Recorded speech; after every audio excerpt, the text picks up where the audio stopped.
at the Steelers, there's Lamar Jackson completing 74% of his passes.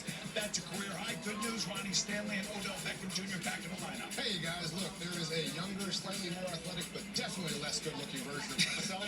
He has 11 sacks in 8 games against the Ravens. And there is Derek Carr. In the Saints offense, they have yet to score 21 points or more. Good for them. The Pats gave up 38 points last week. Ryan Tannehill, they goes, he goes. There's 2 wins, 3 touchdown passes, and 2 losses, 3 interceptions, but he has won 5 in a row versus Indianapolis. There's Jonathan Taylor. He is back. He's got a new contract. A running back getting a new contract. How about that? Shane Steichen, the head coach. Very happy to have him in the lineup.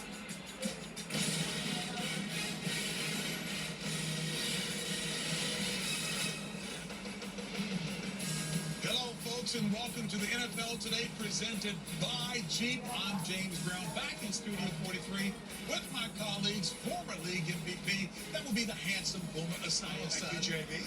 3-time Defensive Player of the Year, newest member of the Texans Ring of Honor. That will be J.J. Watt, the multi-talented Emmy Award-winning Nate Burleson, who doesn't have his earring today.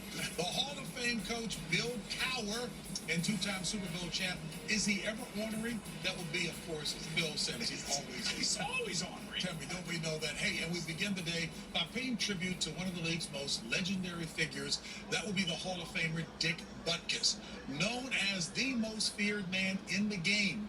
Butkus revolutionized the linebacker position with his menacing play, earning 5 first-team All-Pro selections, 2 Defensive Player of the Year awards in his 9 seasons with the Bears. After his illustrious career, Butkus transitioned into TV and film, even serving as an analyst on this very show back in 1988 and 89. He will be missed, but his life and legacy remain etched in the annals of football history. My condolences to the Butkus family. He's one of my idols growing up, being a linebacker. Dick Butkus. That is the same as saying linebacker, right? You said Dick Butkus, it meant linebacker. Prototype middle linebacker. He was a Chicago Bear if there ever was one.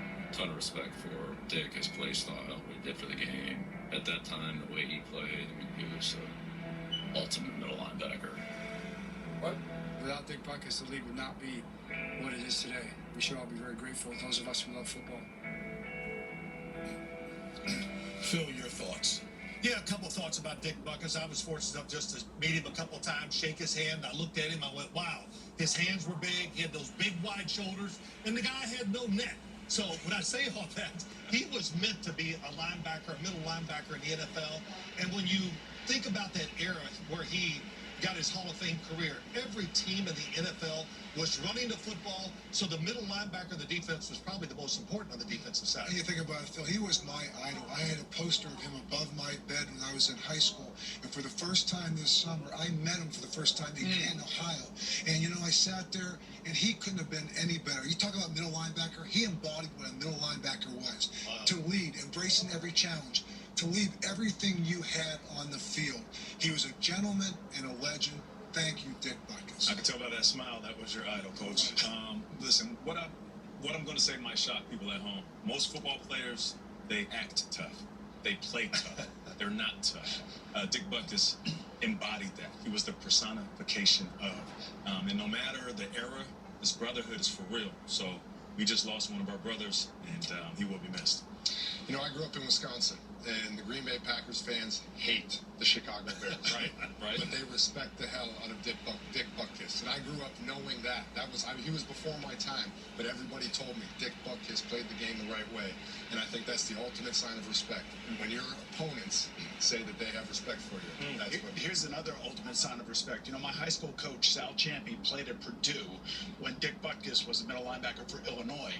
When later on in life, Sal ended up getting a Rottweiler, and he named him Butkus. That Rottweiler looked just like Dick Butkus and acted like Dick Butkus. So all of our condolences to the Butkus family, but that's truly the respect when you name your pet after somebody you played against. Yeah. And boom, we all know how much Dick Butkus embodied the brand of smash mouth football.